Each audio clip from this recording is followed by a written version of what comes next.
We've got a lot of live streams coming up this week, including action in Week 5 of the NFL season, Week 6 of the college football season, and the Monday night doubleheader. So be sure you're here for all the action.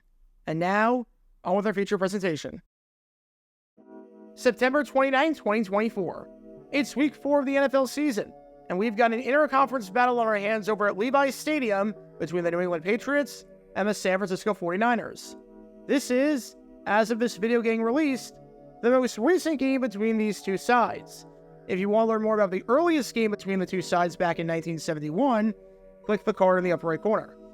Having said that, this is a big game for both of these teams, as they both enter this game with identical 1-2 records. If San Francisco can get a win here and get back to 500 in what looks like a pretty weak NFC West on paper, then they have a chance to right the ship after a somewhat shaky start to the year.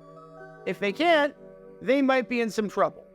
Of course, not many people have the Niners losing to the Patriots anyway, seeing as the Niners are significantly better on paper, and anyone with eyeballs that watched the Pats over the last 2 weeks knows what this team is. Having said that, this needs to be a get-right game for the Niners in many ways, including the coaching, which has definitely been a bit questionable at times.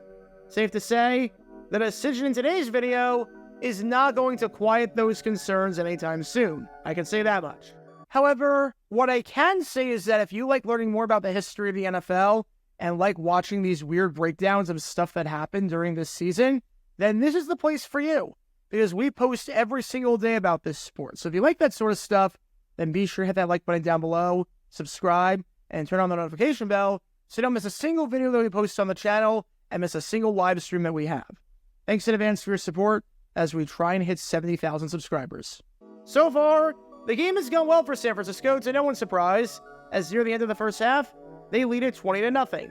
Still, there's time for the Patriots to do something and at least get some sort of momentum before the halftime break. The good news here is that you've got the Patriots facing a 3rd and long, where if you can get a stop, you can either force a punt, or you can force a long field goal and potentially get it back with a miss. If you get a stop before the clock hits 0, and they're at a similar yard line, well, the Patriots might not even try a field goal because the field position risk is too much to handle. 3rd down, and the Patriots call a run that gets nowhere. Alright, the defense did its job on that play, much like it did for the entire first half. Now call timeout and get a chance to gain the ball. Why are you not calling timeout? Why the heck are you not calling timeout? Now the Patriots have no reason to not try the field goal. Now you can't get it back near midfield if they miss. Why are you not calling timeout? Kyle Shanahan, for the love of all things sourdough bread, why are you not calling a timeout? At the very least, Joey Sly's got to reach the end zone. It is a line drive kick, and he knocked it through. Welcome to Dumb Decisions. Before I break down what happened here, this whole series is about taking an in-depth look at decisions made during games that were clearly awful from the start. This isn't something look bad in hindsight. Rather, this is something look awful almost immediately. These are moves where your gut instinct tells you right away that there is no way this can possibly work. And sure enough, your gut instinct was smarter than that of an NFL head coach. And for this one, we're taking a look at the mind of San Francisco 49ers head coach Kyle Shanahan. Feels weird how the Niners have won 2 games this year, and in both of their wins, the 49ers made a really dumb decision with regards to something that they should not have done. If you want to learn more about the first one they had, click the card in the upper right corner. I mean, that is a solid trade-off to make one decision per game that makes everyone scratch their head, and in return, you get the victory. Still, whether the Niners won this game by 100 or lost this one, it doesn't change the fact that this decision by Shanahan made no sense, and they have unnecessarily gifted the Patriots points when the Niners did not have to do that whatsoever. So with that being said, let's take a look at why not calling a timeout with 16 seconds left on 4th down with a running clock is a really bad idea. Let's say you don't call the timeout, which is what Kyle Shanahan decided to do there for some inexplicable reason. At that point, one of 2 things can happen. Number 1, Joey Sly can drill a 63-yard field goal and the Patriots can get points going into the halftime break, which is obviously not ideal. Or number 2, Joey Sly can miss the 63-yard field goal, which is obviously a possibility, seeing as coaches are hesitant to try anything beyond 60 yards for a reason, and coaches are hesitant to try field goals that are taking place practically behind midfield for a very good reason. But if Slime misses the field goal in this spot, guess what happens? Absolutely nothing. You might get good field position as a result, and you might get the ball near midfield, but it means absolutely nothing, because that field goal is the final play of the half. So if you're the Patriots, and there's only 3 seconds left because the clock runs down, and the Niners aren't calling timeout on the other side, what's the risk of trying the field goal? Honestly, is there any risk at all outside of the regular things that can happen on a field goal? Either you get 3 points and come into the deficit and get on the scoreboard and get some momentum going into halftime, or you don't, but nothing happens. Meanwhile, let's say that you call the timeout in that spot if you're Kyle Shanahan, and you call the timeout with 16 seconds left on the clock after New England's third down run goes nowhere. Now, I'm not so sure that the Patriots are trying that 63-yard field goal. Remember, teams try super long field goals when they have nothing to lose, because the field position battle is too big. Well, with 16 seconds left, Jerod Mayo might not try the field goal there. In fact, I'm not sure he does. By calling timeout, one of 3 things can happen. Either the Patriots line up for the field goal with 16 seconds left and make it, in which case you'll get the ball back and you'll just take a knee to go into the half, or you might get good field position off the kickoff.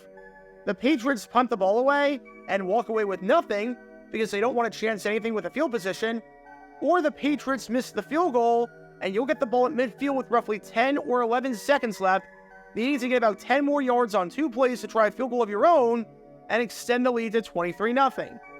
If you call timeout right away, there is a chance that you could be up by 23 points. And there's also a chance that the Patriots call a play with a punt that they physically cannot score on, meaning that you'd be up by 20. If you don't call a timeout and you let it run down, there is no chance that you could be up by 23 points, and the Patriots are absolutely going to try the field goal because they have nothing to lose. They're not punting it away. If you call timeout, the Patriots have things to lose by trying the field goal. That's a huge difference right there. That's a massive difference. In one scenario, the worst case is that you're up by 17, and the best case is that you're up by 23. In the other scenario, the worst case is that you're up by 17, and the best case is that you're up by 20.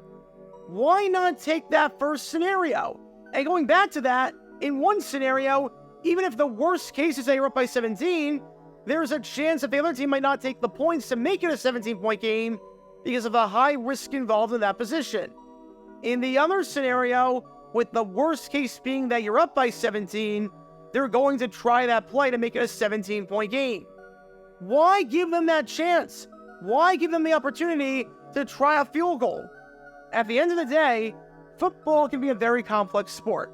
It is kind of complicated looking on the outside, but when you break it down, it's simple. You win the game by scoring more points than your opponent, and you get the ability to score points by getting possessions. So if you have a chance to get an extra possession and steal one from the other team, then why not take it? Especially if said possession could net you the ball at midfield. And if you have a chance to prevent the other team from scoring on their possession, and you're just going to give them a free chance to score with no risk attached to it at all for no reason whatsoever, then why not take it? There's only so many ways you can say that Kyle Shanahan should have taken the timeout earlier there. There's only so many ways you can say that it made no sense to do this. There truly was nothing to lose by taking the timeout. No exaggeration. Nothing to lose by taking the timeout. There was everything to gain. You bypassed the chance at getting the ball near midfield, and you bypassed the chance that the Patriots wouldn't even try the field goal to cut into the deficit. And for what? For what reason? It's not like you were saving the timeout for later in the game, seeing as you eventually used it afterwards or 3 seconds after New England called theirs. Plus, it's not like you needed that timeout if you were getting the ball back, seeing as you couldn't have possibly gotten the ball back without the timeout being used in the first place. Situationally, this was a horrible, horrible decision. There's no other way to say it. This was a horrible decision from a man who, while a solid coach, has definitely had his fair share of situational gaffes in his coaching career at really, really inopportune times. And after the game between these two teams behind me right here, no one, not a single reporter, asked Kyle Shanahan during his 10-minute press conference about why the heck he decided not to call a timeout in that spot and just gift the Patriots 3 points for no reason. I can't exactly blame the reporters for not asking that question, seeing as it didn't matter in the end, as the 49ers, like I said, ended up winning this game, and they won it pretty handily because New England's offense is absolutely terrible. So this will be a mystery until the end of time as to why Kyle Shanahan did not take the timeout in that spot. Through 4 games, the 49ers are 2-2, which on one hand, a bit disappointing considering the expectations they had coming into the season. On the other hand, considering the division that they play in terms of how weak it is, and considering all the injuries they've been dealt with, 2-2 is not that bad of a start, all things considered. Now, a decision like this, inexcusable. The worst decision Kyle Shanahan has made this season as a coach thus far. Having said that, it was okay against the Patriots, but against teams that are better and teams that have some semblance of an offense, this is a decision you cannot afford to make. So what do we learn from all of this? If you have 2 options, and both options pose the same worst-case scenario, but one option gives you way less of a likelihood that the worst-case scenario actually happens, then choose that option. If you have 2 options, and one option poses a significantly better best-case scenario than the other, then choose that option. If one option gives you a better best-case scenario, and a better likelihood that the worst-case scenario won't happen, then for the love of God, pick that option. There is no reason to save your timeout for later in the half if you don't need it, and if it won't serve any purpose. There is no reason to not call timeout if calling the timeout prevents the other team from scoring points. And if you're willing to bypass a chance at a possession to realistically score without having to do a whole lot, and are willing to just give the other team a chance to score points when you do not have to do that, then you need to reevaluate how you call the game and how you manage the game. The 49ers weren't the only team in the league to do something like this during this Sunday, amazingly enough. They're not the first team to do something like this, and something tells me that they will not be the last. Because when all these elements are in play, you can't exactly be surprised when this play backfires. Talk about a dumb decision.